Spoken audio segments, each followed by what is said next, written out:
Roy, it's a pleasure to meet you. Really looking forward to this conversation because you are an AI connoisseur. You have a very interesting and diverse background. I'd love to hear in your own words, kind of 2-3 minute intro on, what you're about, what you've been up to. Yeah, take it away. Yeah, thank you for hosting. Pleasure to be here and looking forward for our discussion today. My name is Roey. I'm based out of London, UK, originally from Israel. Have been doing AI in the last few years. My background roughly is PhD in computer vision. Did all sort of research on different topics. And in the last, I guess, 6-7 years, I'm doing industry-related AI. At the moment, I'm part of Tulip as head of AI, where we work a lot of on vision applications for manufacturing. And before Tulip, I had my own company called Beyond Minds, where we were dealing with the productivity and production environment of AI, the operation cycle of AI across different industries. If you want, it falls under the MLOps category. So that's another angle. But yeah, that's roughly about myself. That's really interesting. Yeah, interesting what you say about Tulip as well in terms of computer vision. I think these kind of things, to anyone looking from the outside in, right? All of this is a bit of a black box. When you say computer vision, to me personally, I immediately think of like autonomous vehicles, self-driving cars, and all of that. But I understand it's a very, very broad kind of area with a lot of use cases and applied in a lot of industries. I know one guy, for example, he's using computer vision on an AI healthcare startup. I don't know, Daniel X new kind of healthcare startup as well. I don't know if that uses computer vision to like kind of map the changes on your body of like kind of some advanced mole mapping technique. So what do you use computer vision for at Tulip?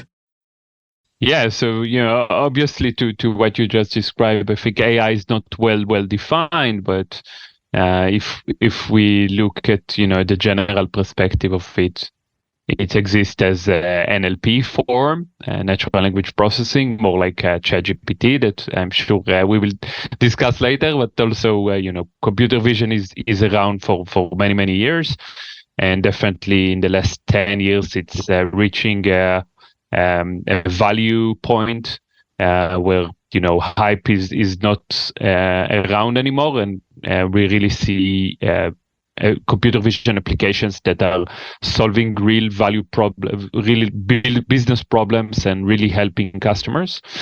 At Tulip specifically, we have recently launched an entire computer vision suite that helps frontline operation managers to build applications, to digitalize things, to solve problems in the shop floor.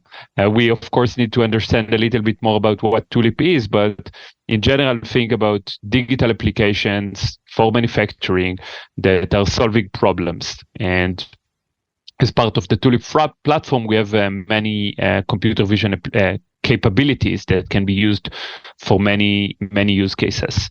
For example, quality inspection is the most immediate one when you think about vision in manufacturing, but not limited to that only.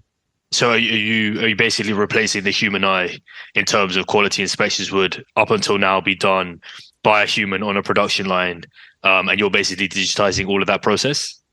Definitely not. So the mentality that I believe in is that AI is not here to replace anyone. It's here to augment people and help them do a better job.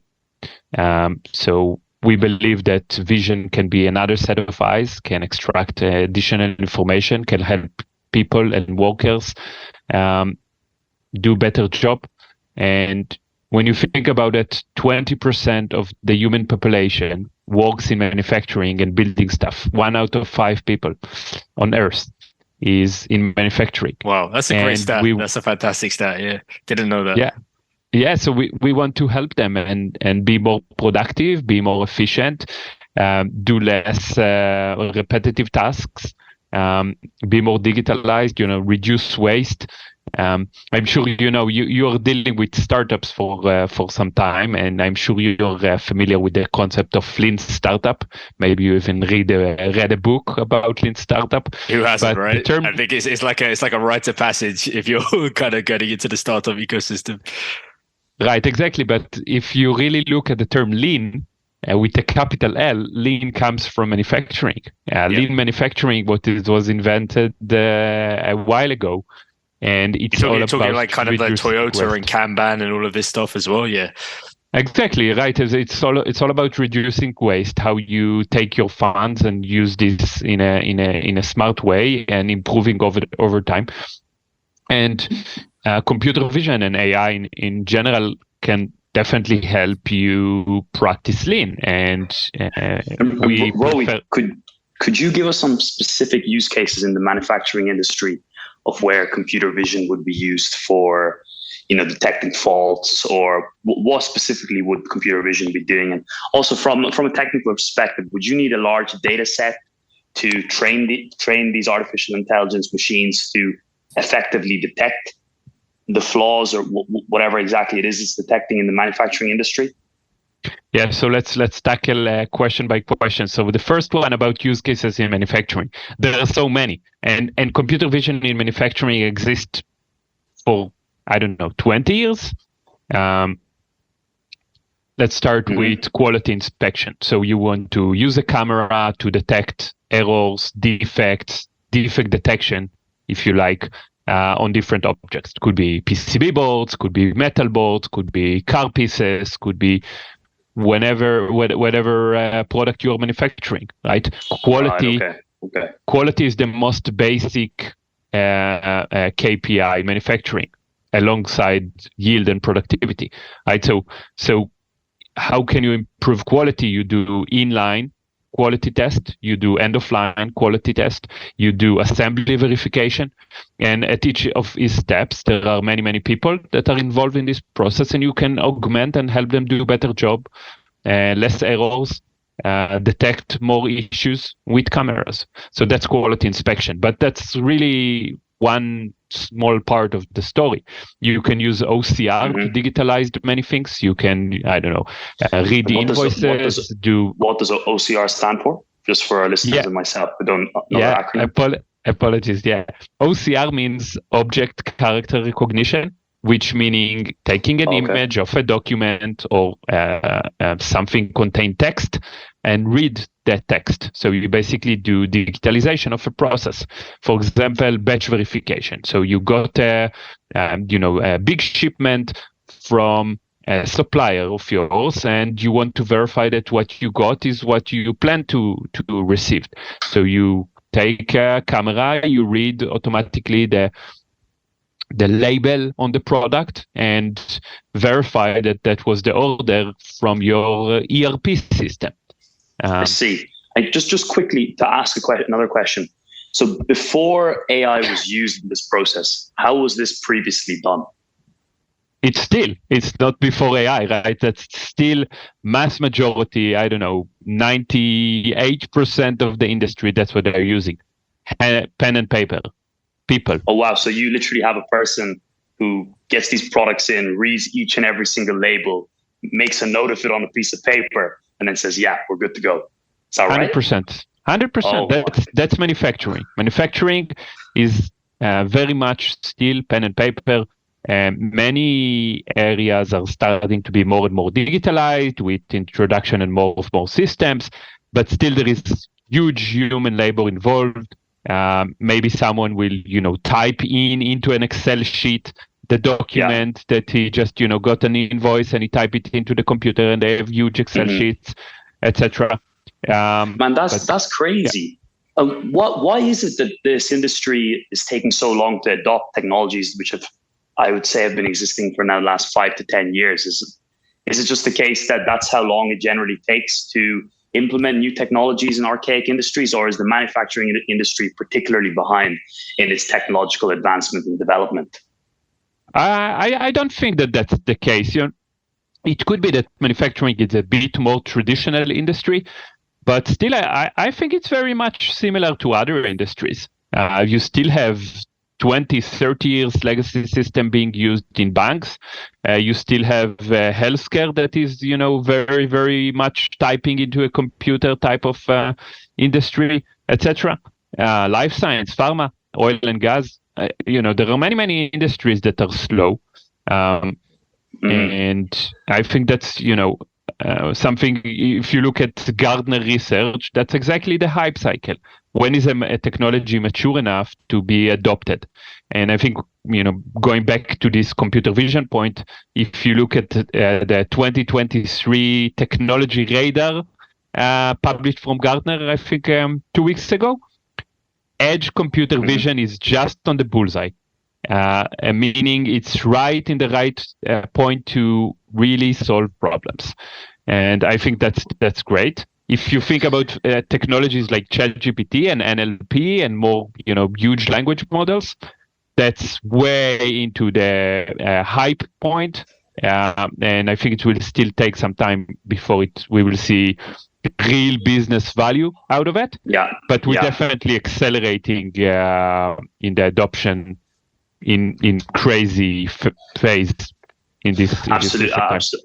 Absolutely, yeah. Especially with the NLP, ChatGPT, I think it's got so many adopters in such a short space of time. A lot of people argue that this is more of a benefit of the marketing. It's like a marketing stunt by OpenAI. But just quickly for our listeners, I wanted to point out something. You mentioned the term there, edge computer vision. So in case anybody's listening who's not entirely sure what edge computer vision is, it's when the computer vision is being done on the chip itself. And correct me if I'm wrong, Roey, but it's done on the chip itself and doesn't have to go to a centralized server for processing. So it's done considerably faster than otherwise. Is that correct? Yeah. So edge device could be any device that is not going to the cloud, right? Instead of doing the processing in the cloud, and then there is back and forth of information that need to go. You need to capture an image, send it to the cloud, process it in the cloud, and send the prediction back to the edge device. Edge device could be a computer, could be your mobile phone, could be a dedicated camera, etc. So that's definitely the case. And does this tie in with the whole Internet of Things area of technology? Yeah, for sure. Internet of Things is big in manufacturing. Put aside the terms that I think we're full of hype terms such as Industry 4.0 and IIoT, etc. Put aside the terms, but what we're really seeing in manufacturing is that it's a very physical domain. You have so many different devices, printers, barcode scanners, milling machines, torque guns, heavy machinery. You have many, many physical things. Assembly is physical. Building products is physical. And what we're trying to do with digitalization is connect these virtual and physical worlds together. And there is no better sensor to do so than a camera. I think that's why computer vision is big. That's a very interesting insight. It goes back to what we were saying. It's like the industries that are quite resistant to change are typically physical industries, right? You kind of called out oil and gas, transportation is another one, even healthcare. All of these things are like the services are quite physical, right? When you think about more traditional white collar business, you have a significant competitive advantage by having, up-to-date digitalization, and you can move faster and you can get answers to your customers faster. I think some of these industries are so ingrained that it just makes them more resistant to any kind of change. But it's very interesting what you said about kind of AIs giving human superpowers as opposed to completely ripping up the rule book and replacing their jobs and all of this. And I wanted to kind of segue that into autonomous vehicles, right?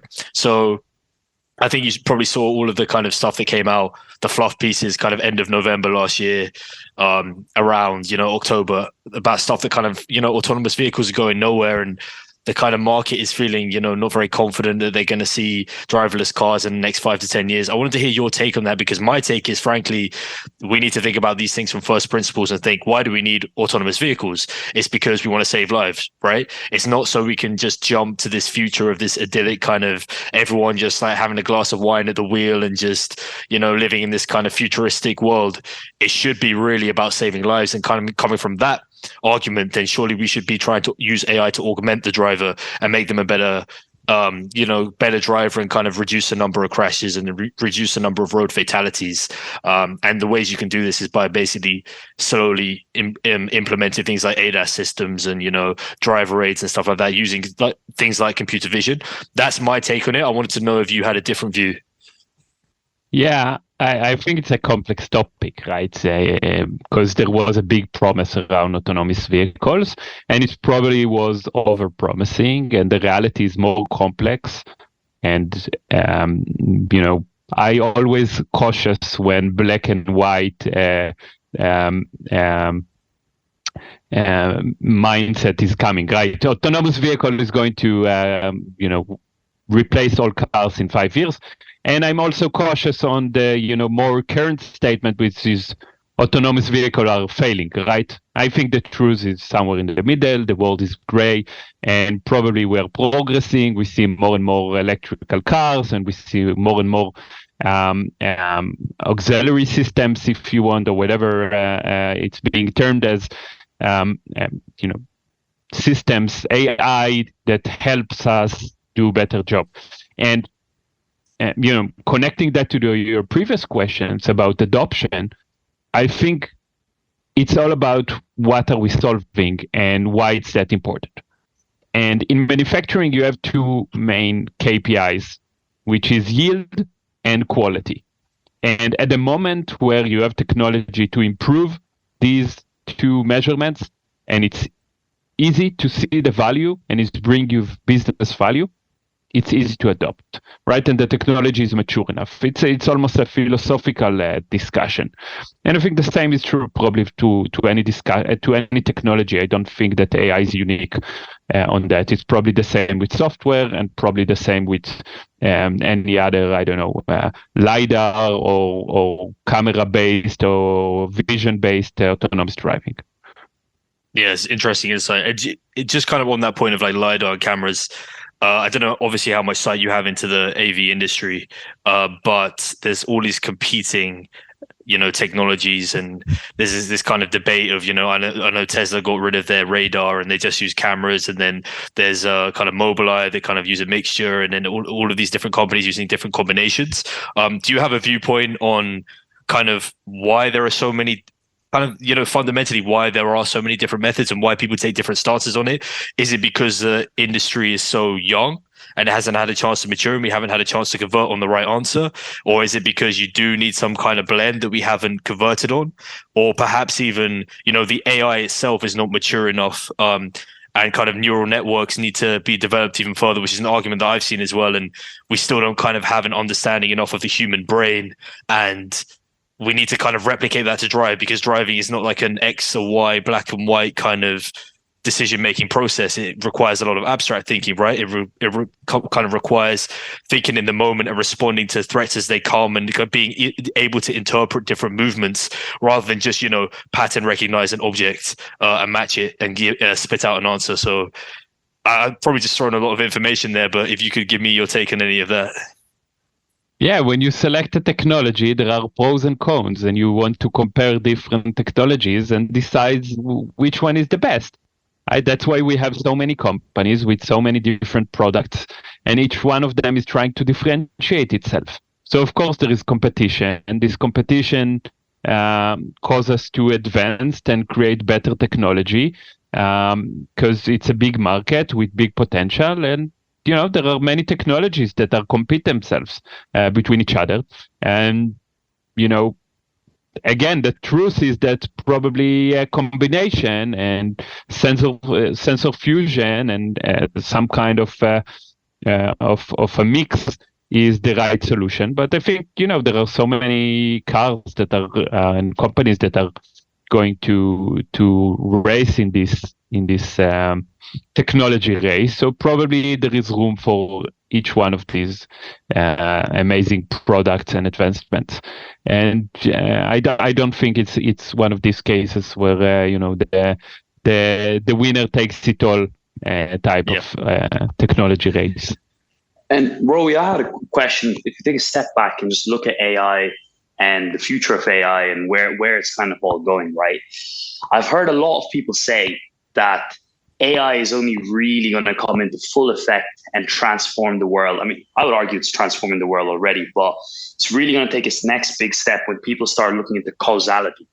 So instead of just taking vast amounts of data and making decisions based off past trends and finding correlations in that data, because sometimes those correlations, if you take, for example, the human body and you develop an illness, you might find an innocuous correlation that actually, is just a complete act of chance.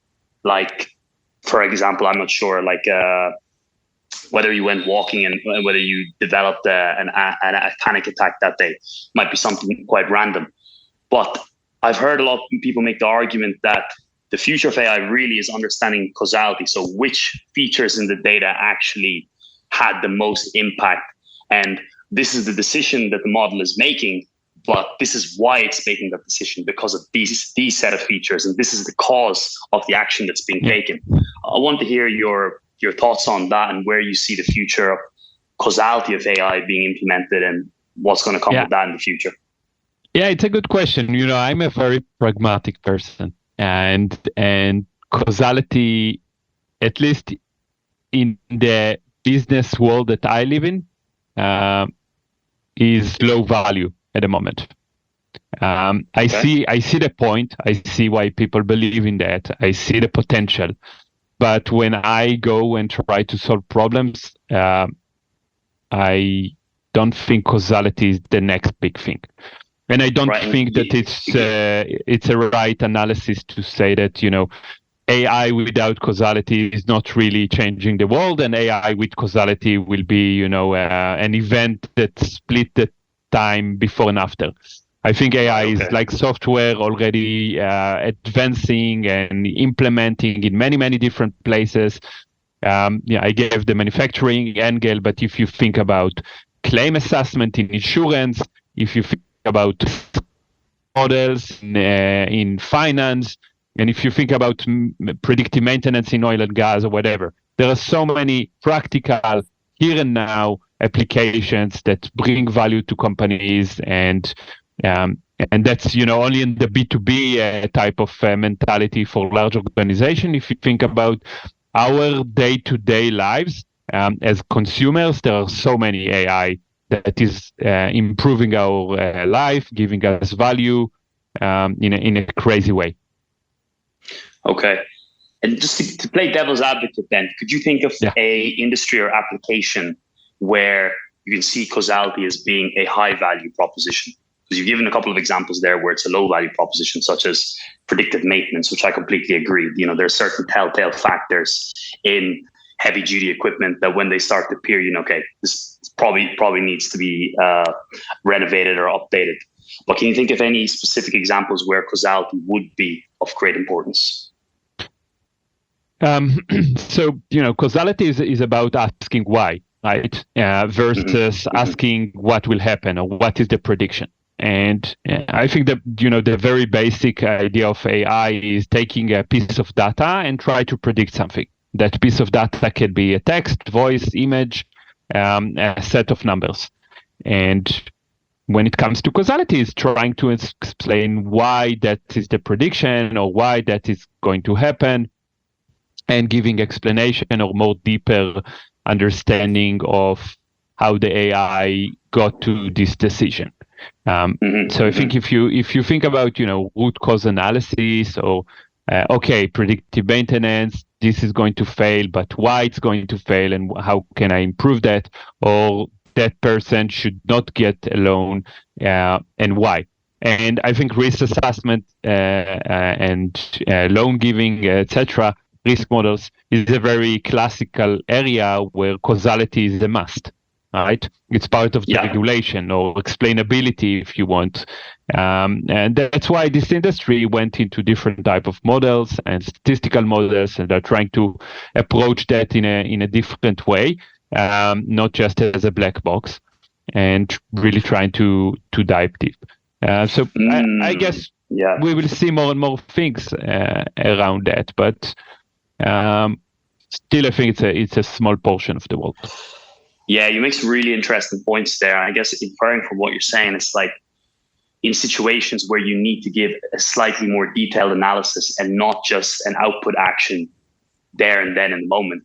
Whenever you want to provide an actual analysis and a future outlook, okay, this is why this happened, and this is how you can minimize or maximize this event in the future.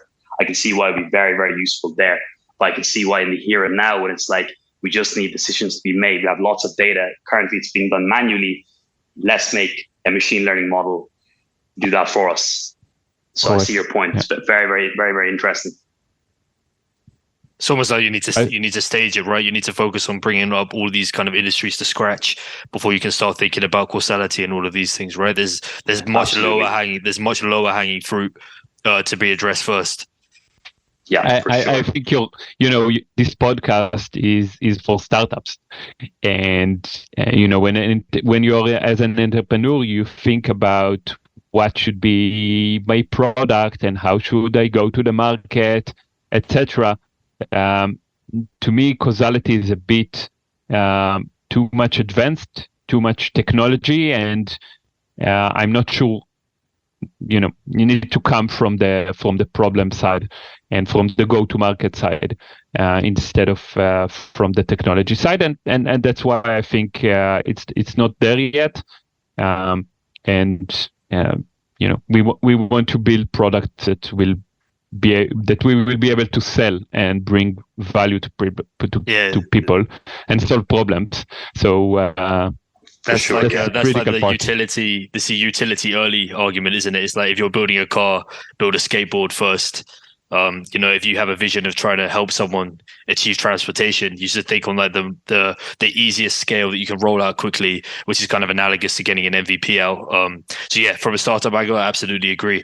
I'd love to just touch on, if you can pivot a bit from kind of more B2B AI applications more to like consumer applications, because you touched on obviously, ChatGPT, even Jasper AI for kind of since 2019 has been picking up pace and all of these things. I want to hear your take on it, but specifically around morality and kind of what the ethics of these bots should be, because there's been kind of a lot of noise recently about, should these kind of generalistic models be completely unsupervised, but then obviously people are going to start abusing them and create harmful imagery and kind of libelous content and all of this kind of stuff, right? So what's your stance on whether these should be, like, what kind of level of supervision that these models should have on human input and human correction, if you will, whether that leads to biases and whether these biases are a good thing to have in these models? That's a big question, right? Ethics in AI is very important. Ethics in life is very important. Ethics in software is very important. I don't think that AI has a very, very special, angle to ethics. We need to make sure that we are doing ethics things, and the responsibility for ethics is on companies, is on developers, but it's mainly, as always, on the individuals that take decisions and how they take decisions and based on what, and how we use technology, and not about technology itself. And I think that's where it lies. And it's important to educate and raise these concerns and make sure that people understand what they're doing with this technology, etc. But you cannot win with education. You can win with probably user experience, and make sure that when you provide this technology to individual, you provide it with the right disclaimers and make sure that you're doing that in a responsible way. I don't think that Google search is very much, it's too different from ChatGPT, frankly. Like, it's a great technology, and we can discuss how to use it and how effective it is and why it's such a game changer. And I'm totally excited about what we're seeing at the moment. But from the ethics perspective, what's the difference? Like, you got information, maybe this information is wrong, maybe it's biased. You read something, is it true? Is it fake? In the world of fake news and so many avatars or whatever that are interrupting and bringing disinformation, and of course that is being embedded within language models as well, because they are being fed by human So if something is that things like ChatGPT has better, probably outperforming individuals in generalizing information into more ethical decisions than anything else. And it's a complex topic. Let's think about insurance for a second. You want to give someone a home insurance, and that person is really into lighting candles. And of course, he lighting candles every day, so there is high risk for a fire in his house. Should we take more money for his insurance policy, or that will be biased or unethical? So it's almost a philosophical conversation. We know the same with red cars that are more expensive to insure. Does that make sense? Etc. And I think it's on the decision making. I think that companies can do that. Effort.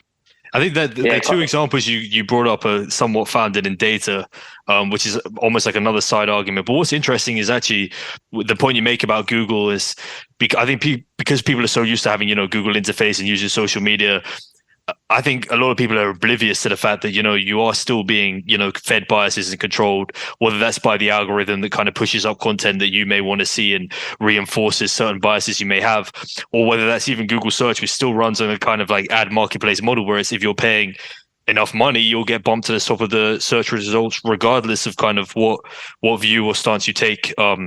So I think you're absolutely right in saying it's the same problem, just shifted to a new context. Yeah, and even more than that, right? When you are doing a like in your favorite social media, you are training an AI algorithm by that like.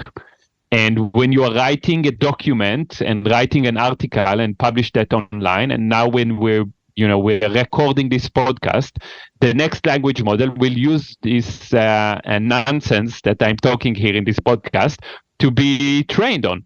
So if the overall population will create good content, smart information, these models will be ethical. We need to make sure that the content that we're creating is ethical, and the things that we're doing as a society are ethical. So this comes back to your point about the morality and the ethics starting with the individual. If people are moral and ethical, then the data fed into machine learning models is moral and ethical. And then the output of those models will hence also be moral and ethical. Is that the kind of full circle we're coming back to? Yeah, I think if the society is ethical, the language models will be ethical, and vice versa. And I think that's one of the issues, right? Because I remember reading about an AI model being used in the judicial system to preemptively detain people that were likely to commit crimes based on prior data. And the problem was the data was completely biased, of course, from the last 100, 150 years. I think this was in the United States of America. So and who created the bias, right? Who created the bias? People created the bias. But how can we change that? Because if we have had these biases for 100, 150, 200, and even beyond that, ever since we're recording data, that amount of time, if we've had these biases all through then, can we realistically change that if we just change our biases in the next 1 or 2 years? Surely we need a large sample of data to kind of reprogram the machines with. If problems are very, very well defined, like the problem that you mentioned, so a smart data scientist can go and verify and check and look for these biases and make sure that before he's training his models, the data is not biased towards that direction. But without the business context in this case, it will be very hard to understand that it's really biased. So again, we need to try and take ethical decisions. When we had, in my previous company, when we were dealing with such use cases, we had an ethics committee to look at the models and verify that what we're doing is ethical when dealing with different use cases. I want to recommend, by the way, if we're here on there is audience hearing, there is a really good book by a very interesting person called Mo Gaudat. He used to be the chief business officer of Google X. He wrote a book called Scary Smart about the ethics side of AI and really how it goes back into individuals.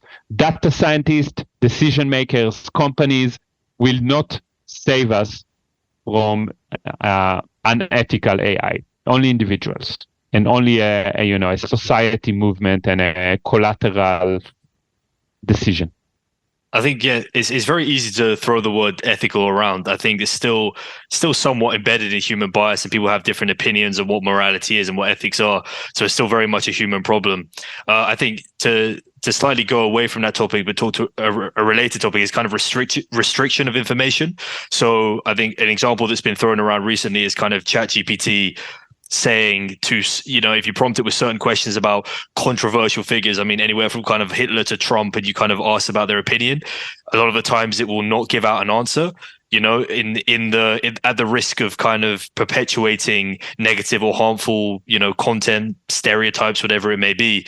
And people have actually spent great deal of time kind of trying to prompt engineer the AI to kind of reveal its secrets and give opinions on it. So do you think these kind of things should be restricted, like potentially harmful content that, is perhaps embedded in history or embedded in fact, so factually correct, but is not generally ideas that people would want to perpetuate? Because I think if you start to go down that road, you're actually kind of potentially closing off people and future generations to, learnings from history or information and facts that occur in the world, because the AI is now acting as some kind of filter that says, oh, you can show this and you can't show this. Yeah, I don't feel I know enough to really give you an educated answer about that. But just your opinion. I mean, these are all opinions at the end of the day, right? It's a very complex issue. Yeah, my gut feeling is that it's very hard to restrict information access in today's world, right? And you can think about many examples of bad content that there is on the website, on the web, that we're trying to restrict, maybe. And I'm not sure it's that easy and how to do that. And I think still in most social media, data restriction is done manually, even with the most sophisticated AI systems in the big technology companies. It's still done by humans, and we're trying to clean the web from this content. Yeah.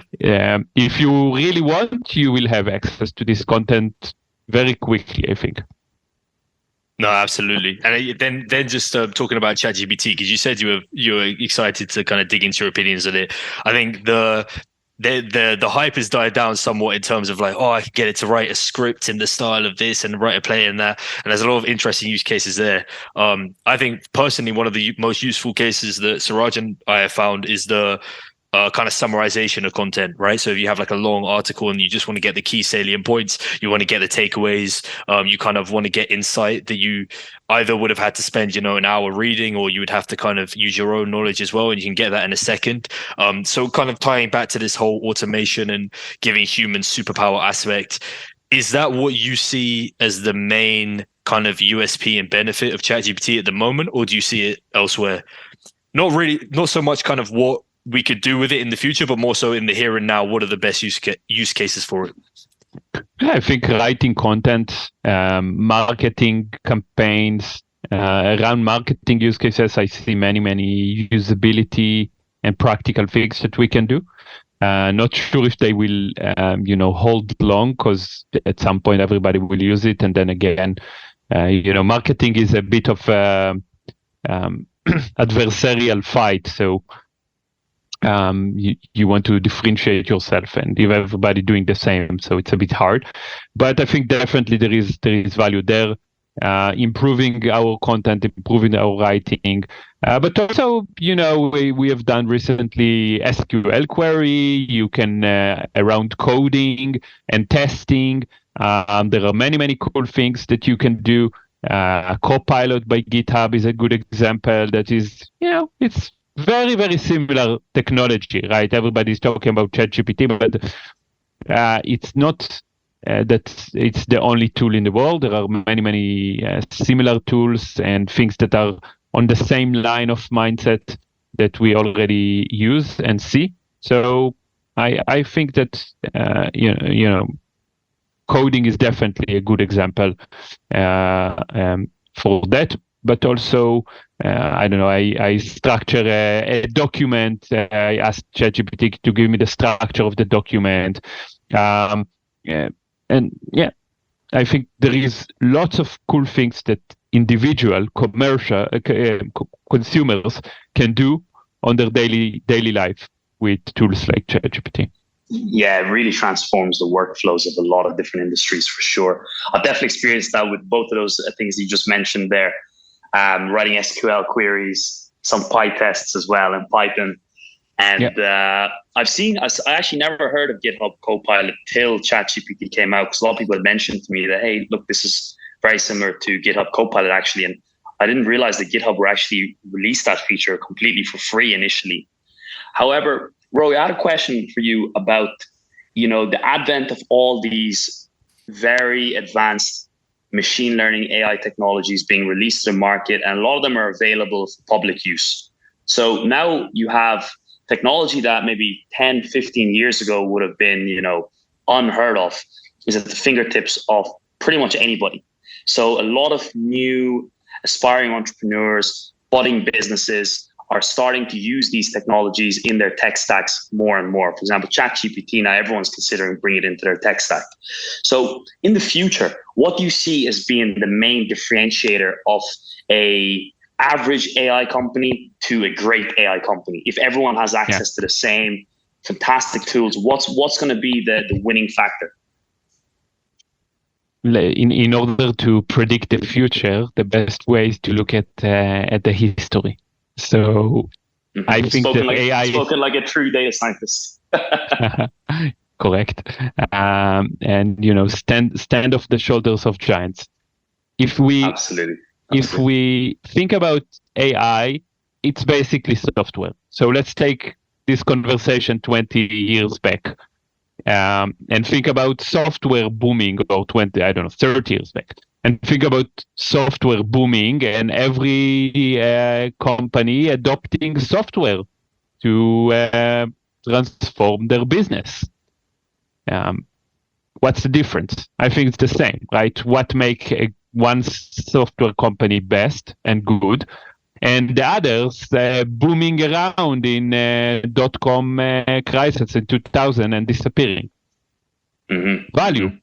Value to people, value to business, solving real problems. The business perspective, not the technology perspective. Absolutely. And this intersection between technology and business, which is a core of startup in general, and core for companies, and core for people that are trying to improve their business with technology, is exactly that. And we at Tulip do that in manufacturing using software and AI to transform manufacturing, and there are other companies doing that in many other industries. I think ChatGPT is very, very unique in the sense of how many people adopted that in a very, very short time, which is very interesting to see. But okay, things are moving now. With connectivity, with social media, with internet, etc. The phase is maybe different, but the rules remain the same. Yeah, makes perfect sense. I think that's a big piece of advice for a lot of aspiring entrepreneurs out there who are looking to incorporate AI technologies or advanced technologies. Like, start with the problem first. Start with understanding a proper niche, a proper problem, and adding value to an end user. And then if and only if the AI technology happens to augment that value creation that you intend to make, then use it. Don't just use it for the sake of using it. Yeah, the rules of startups don't change. It's fantastic insight. It's like AI is just another tool that we can use. to serve customer needs. It's not like AI is a plaster that we can just put over all wounds and say, there you go. I think 100%. definitely we're going to see a bubble of startups popping up that really just kind of lean on the AI very heavily. We've been seeing it for decades, frankly. Now it's like even you see these old archaic businesses that you called out at the start will just throw in the words AI and ML like buzzwords and be like, oh yeah, that'll get us investors or that'll get eyeballs on us, when actually there's no real substance there and it's not core to the offering. It all comes back to what you said at the start. Sorry, go ahead. Yeah, no, let me add another, piece of advice on top of what you just said and explain what I said. It's not only about solving business; it's also about how you go to the market. So, the entrepreneur at home that listen to this podcast while they're driving in their car, think about how you're going to sell your product, not only how you're going to solve a problem with that product, because go to market is probably the biggest and last challenge that you're facing as an entrepreneur. You want to sell your product and sell it massively, and definitely problem solving is helpful when you're trying to solve when you're trying to sell, but it's not that simple. You want to understand who is the user, how you're going to the market, through which channels, what type of product it is, etc. Right? We have product-led growth, which is very popular in recent years, but it's becoming harder and harder to sell, to succeed with this type of product. So I think it's very, very meaningful to have this type of mentality and mindset. That's always an advice that I give to entrepreneur in the beginning is, focus on the problem, focus on the value to the business, but also focus on the go-to market and how you're going to sell that. You gave the example of open source, right? And it's free for use, like OpenAI. I'm wondering, and maybe you know the answer, if OpenAI planned what happened and what will be the business model of this technology. I bet that they didn't. In terms of what? In terms of, because I know at the start they wanted to make it non-profit, right? And they've since pivoted. I don't know your take on that or why that happened, but my understanding is it was originally kind of not a passion project, but the typical spiel of, we want to do it for the good of humanity, and we want to essentially make sure that AI heads in the right direction, because this is a very powerful tool and we need to make sure that it does the right thing. But even there, it goes back to what we've been saying all this time, which is embedding that is bias of what is the right thing, what should AI look like, and it being centralized within traditional companies such as OpenAI that will continue to consolidate power so long as they have control over a considerable market share. Yeah, as always, the driving force is money. That's why we're all here, right? That's probably the reason why 90% of entrepreneurs, particularly in their 20s, would start a startup, because not sure. I hope not. I hope. I tend to be fairly cynical, and just going off data I've seen, people want to change the world, yeah, but I think there's still a significant number of people out there that particularly get into entrepreneurship because they want to get the fundraising and they want to feel fulfilled on a personal level, which goes hand in hand with money. But if you have a different take on that, it's very, very interesting. Yeah. Good chance that these startups will fail. I think that money is a driving force when you have a very successful product and you decide to pivot from a non-profit organization to go and sell your amazing technology and bring it to the world. That's a good driving force, right? It's a capitalist world. But when you take this decision to become an entrepreneur instead of working for someone, I think if that comes from money mentality, I think it's not strong enough foundation. Fantastic. Yeah. Right. Yeah. Just to pick up on what you're saying. Yeah, it's very interesting when you're doing something where you've spotted a problem in the world and, as you said, sorted out your go-to-market, and you've really thought about the problem deeply instead of just doing it for like kind of the money motivation. I think another thing as well is that definitely goes underappreciated. I think particularly by 20 somethings, particularly when you're younger, when you're still trying to figure out your place in the world, is what I'm working on something I'm really passionate about and I can see myself doing for 5 to 10 years at the minimum. I think that's very, very hard to do when you're a young person. I just wanted to see if you kind of mirrored that sentiment. And then to add on to that, why did you pick well, I'd love to hear about this company you started, Beyond Minds, if I'm not mistaken. What happened there and why you chose to go down that route? And then kind of following on from the vein of picking something you're passionate about, why did you choose manufacturing over, the other plethora of industries that we've mentioned that kind of are being upended by AI? I totally agree with, passions is the driving force. If you get decisions on what to do, passions should drive you. And definitely the connection between passions and what you're good at, and if that falls under being an entrepreneur, that's amazing. That's how I get decisions, and I think that's probably the best way. Hopefully. Did you fall into How did you kind of fall into AI as well? Is that you've been, I imagine, a developer, you've been in and around software for most of your life, if I'm not mistaken. So kind of maybe just shed some light onto what the route you took was professionally and how you ended up at Tulip and what you've learned about yourself along the way as well in terms of what you like and what you're good at.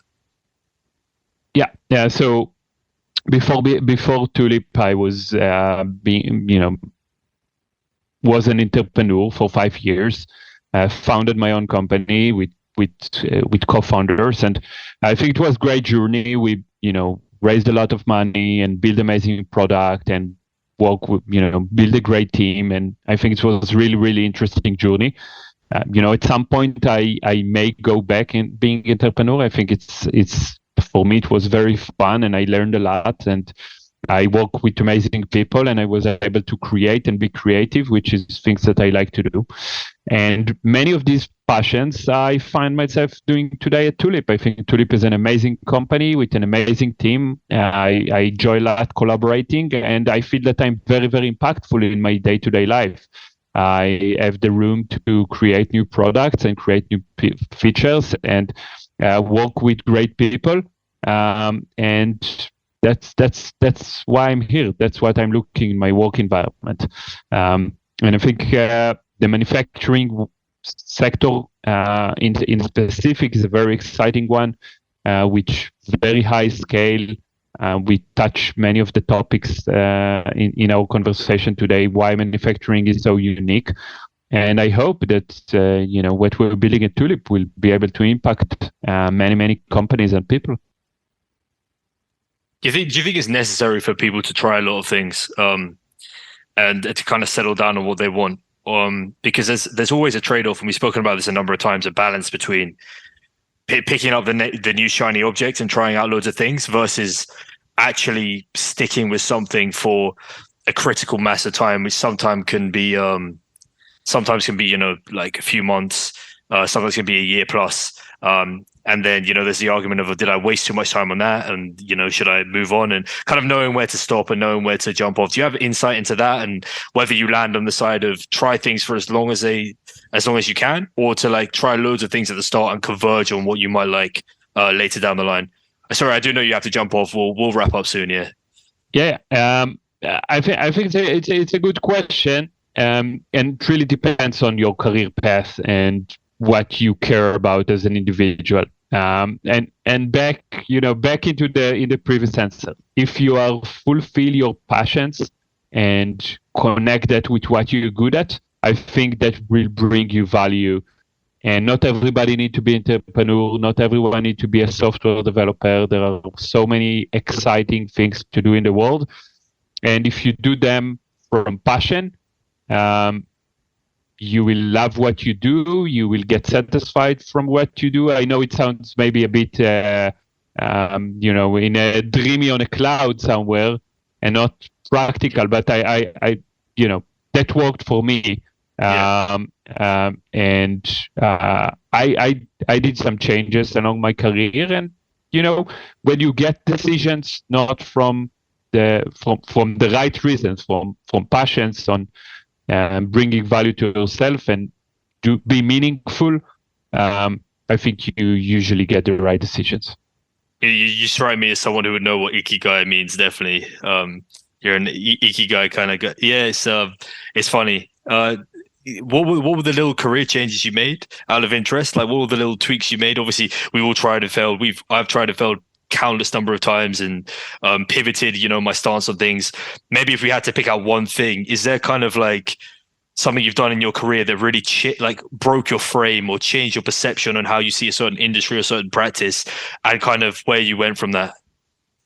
Well, there were many. I started my career as biomedical engineering. Then I fell in love in computer vision. I did a PhD in computer vision because of that. I was doing all sort of things in computer vision. Then I became an entrepreneur and, moved a little bit into business. I moved a lot into business. I moved from being a CTO to being a CEO. Today I'm dealing more with go-to-market and strategy and product, and who knows what will be next. I think the world is a very dynamic environment, manufacturing as well, by the way. And when the world is dynamic, you need to adopt. I love that. Fantastic advice. Sorry, man. We all do need to jump, but Suraj, any final questions? It's been a really nice conversation. I really love these ones, Roey, where it's not just, what's your business, how much is it growing and this and that, talking like a VC maybe would at a pitch, but more like exploring different topics, exploring industries. It's a pleasure to talk with someone who has so much experience and can provide like a seasoned angle as opposed to more of like an external viewpoint. So that's fantastic. Suraj, if you have any final questions, far away. Roey, I was just going to say, echoing James's sentiments, it's great to speak with a sector expert, and really enjoyed the conversation about artificial intelligence, in particular today with you. No final questions from me, but thank you so much for joining us, and it was really fantastic having you on. Yeah, thank you for hosting. It was lovely chatting with you today, and hope that the entrepreneurs that are listening will get the right decisions on their career and also on the product that they're building. Absolutely, man. Do you want to finish with any plug, for yourself or something you're working on, newsletter, podcast of your own? Is there anything or? Well, I gave so many already. Follow your passions. Love it. It's such a powerful message, and I love it. So thanks for your time, Roey. Take care. You're welcome. Thank you very much. Bye-bye. All the best. Bye.